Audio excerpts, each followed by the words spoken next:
Now let's talk about the good one, bankruptcy. Well, first of all, I should say I look at bankruptcy as door number 3. I really try to have people, I discourage people from filing bankruptcy unless there is no other alternative. Unfortunately, in this current economic situation we're facing here in California, in many cases there really isn't any way for people to reasonably pull themselves out of these holes. Right. So bankruptcy, there's two types of consumer bankruptcy that are available. Chapter 7, which is what we call liquidation, a straight bankruptcy, and there's a Chapter 13, which is a repayment plan. A Chapter 7 is available to anyone, whether you're individuals or couples or corporations in California. Only individuals receive a discharge in a Chapter 7. A Chapter 7 certainly is the majority of cases that we do in California. It's for people who meet what we call the means test, which is now in place since 2005, which determines whether people have the ability to repay any portion of their debt back. Right. If they don't meet the means test, then they go into, assuming they meet the qualifying criteria for a Chapter 13, they would pay something back to their creditors. Usually they pay back somewhere between 5 and 10% of their unsecured debt. People are always very surprised to find out it's such a low amount. It really is the best debt consolidation program there is out there. The fees are the least, and we really encourage people to see the options available in a Chapter 13 before they go to debt consolidation. Definitely right. Let's talk about Chapter 7 for a minute. I have a lot. One time there was a gentleman that called me. I was taking his budget worksheet, trying to find out, to put the formula together for him to trying to get a modification. Mm-hmm. So we're talking about his budget, and I said, "What is your minimum payment on your credit card?" And he said, "Mr. Cordedad, it's $16,000 a month." I said, "No, I didn't ask you how much you owe. What is your minimum payment on your credit card?" He's like, $16,000. I go, "Are you kidding me? How much do you owe?" He said, $600,000. I go, $600,000 from what? He goes, "I gamble." Mm-hmm. I go, your problem is not a modification. You need help. Right. So when someone racks up that much credit card, 500, 600, 800,000, can they still qualify under Chapter 7? They do qualify. Gambling is, especially here in California, is a very big problem, and unfortunately, we see that. Where we have hundreds of thousands of dollars. People think that it's really, it's a problem for Nevada. It is really a problem here in California now. So gambling, we have people have drug problems that have run up a lot of credit card, alcoholism, horse racing. All kinds of gambling. It's not just the Indian casinos. But there's no limit on how much they owe that they can come and see you for Chapter 7, correct? Nope, there is no debt limit. Okay. And if we really, to the extent possible, we try to get people into a Chapter 7, because a Chapter 7 is certainly a cheaper way to file bankruptcy. It's quicker. It takes about 4 months from the date you file to the date your case is closed in most instances, unless there's some problem. And it gives people really the relief they need. It discharges their promise to pay. So that means the credit card goes away and the promise to pay over here on the car loans and the home loans. That doesn't mean the lien goes away. The lien rides through in a Chapter 7. So if they wanted to keep the car in a Chapter 7, they better keep paying for it. Right. Yes, I have one problem. And I buy a house in Arizona. Yes? Yeah, then I return it back to them. But bank, they put me 2 loans. Okay? Right, they did two loans. Did you ever live in Arizona? No. Right, so you have you have recourse debt.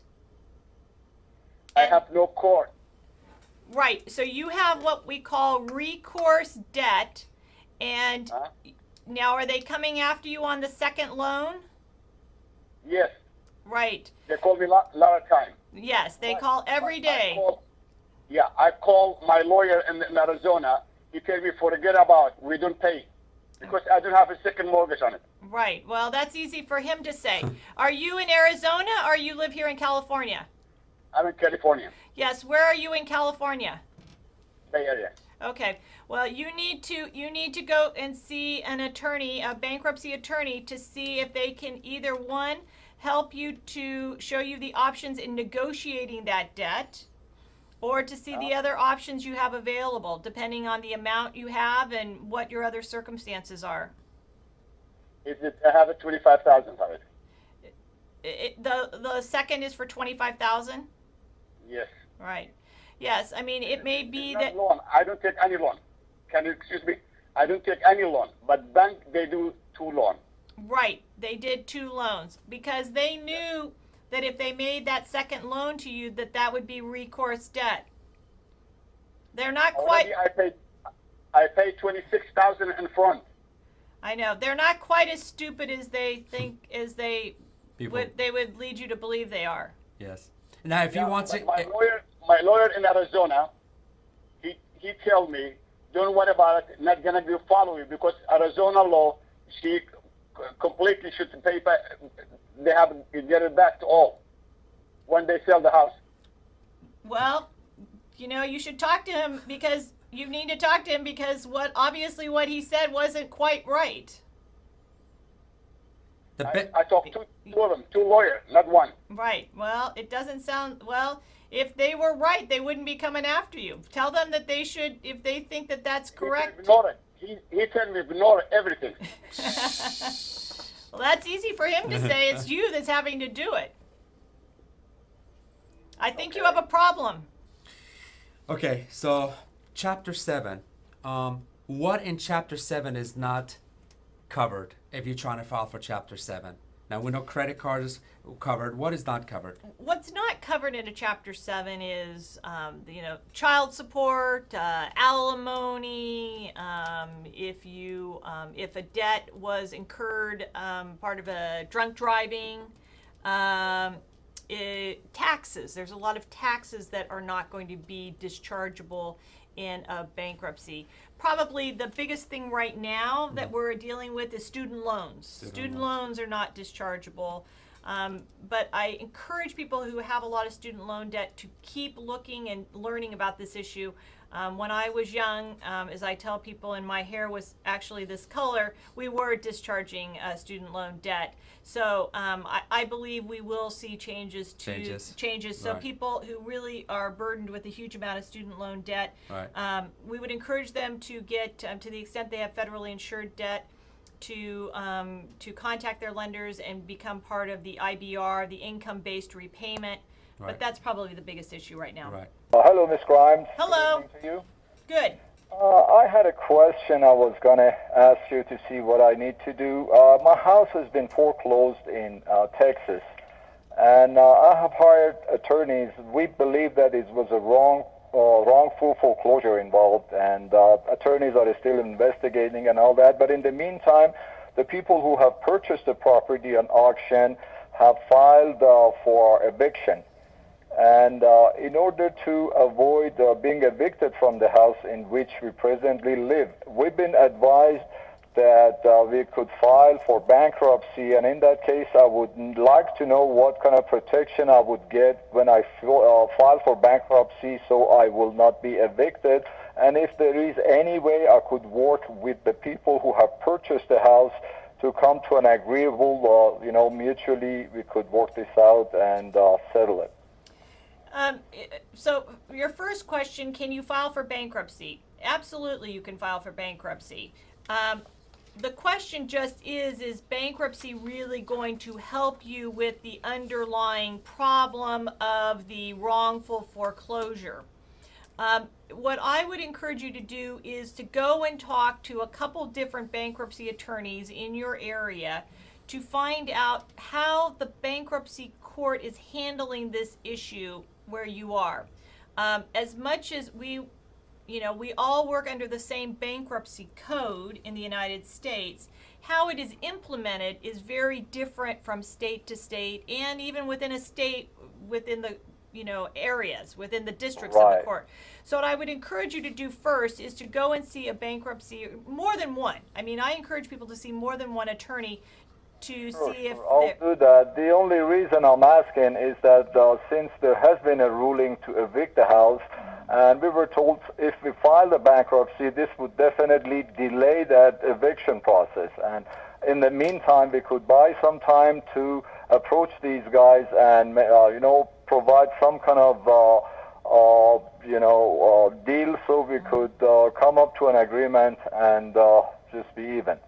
Yeah, I don't know if really that's going to buy you any significant time, and depending on the other factors, your other issues in your finances, I don't like to see people file bankruptcy unless I really know that the benefits are going to outweigh the burden, because having a bankruptcy on your record is really much more than having a foreclosure. So I really don't want, I would hate to see you simply file it to buy yourself a little bit of time if it's not ultimately going to get you the result you need. I see. So in the long term, it'll do more, harsh things than it's going to help. Right. And unless you have other reasons that you need to file bankruptcy, I just, because if you file bankruptcy, it's going to delay further your ability to buy another house. And under the programs now available with FHA, depending on your circumstances and your hardship, you may be able to buy another property in the next 2 or 3 years. I see. So I would. Okay, I don't want you to do something short-sighted. Okay. I'll do that, and I'll also consult a couple of bankruptcy lawyers to see what they have to say in this regard. Thank you. I appreciate your help, and have a good night. Thank you. Bye-bye. Talked about Chapter 7. Let's talk about the good juicy one, Chapter 13. These folks that owe $350 on the first, they owe $150 on the second. The house is worth $300, and they want to, what do you call it? Strip lien. Lien strip the second. Let's talk about that for a minute. Chapter 13, please. That is really one of the great benefits of a Chapter 13 right now. What Chapter 13 does is it says if you are willing to pay a little something back to your creditors, that 5 to 10% usually, we will give you a lot of extra bells and whistles. And one of the big bells and whistles right now is the ability to avoid a lien on your principal residence. It's got to be the house where you live that does not attach to any equity. You can do that in a Chapter 13. You can avoid that lien. Now, you're not going to get it completely avoided in most jurisdictions until the end of your case. You have to file, most jurisdictions like here, you have to file the motion as soon as the case is filed, but it's not effective until the end because they want to make sure you complete your plan. But if this is really the house where you want to live and you've got either a good 30-year fixed on the first or you've got a loan modification, then that's where avoiding the second really makes a lot of sense. Right. Hi, Mr. Hodadad and Mrs. Grimes. Hello? Where are you calling from? I'm calling from Illinois. Illinois. Okay, go ahead. My question is, I have a property, I have an investment property that I own, that I have one mortgage on it. And right now, I have a little money in my 401k. I have a business that my son is also involved, and there's some money in that also. And so if I were to walk away from this property, what will be the consequences? Will they come after me? Is that you have what is called recourse debt because you never lived in this property, correct? Right. So you have what is called recourse debt. And what you need to understand is from an attorney in Illinois near you where you are is if you allow that property to be sold in a short sale or a foreclosure, do they have any right to come against you for the deficiency? Is it a deficiency state? I don't know the answer to that. The second thing you really have to do is you have to see your CPA or a tax attorney, and you need to have them run the numbers to see what your tax liability is going to be if you allow this property to be foreclosed or sold in a short sale. Because one of the things with rental properties or any kind of investment property is if you are depreciating it, you've been reducing your basis, so when it's foreclosed or a short sale, you can have more gain, Yeah. and you have to understand what's going to be your tax liability on that gain. Yeah. So there's two things you got to know. One, from a real estate attorney, you want them to see, can they come after you for the shortfall personally?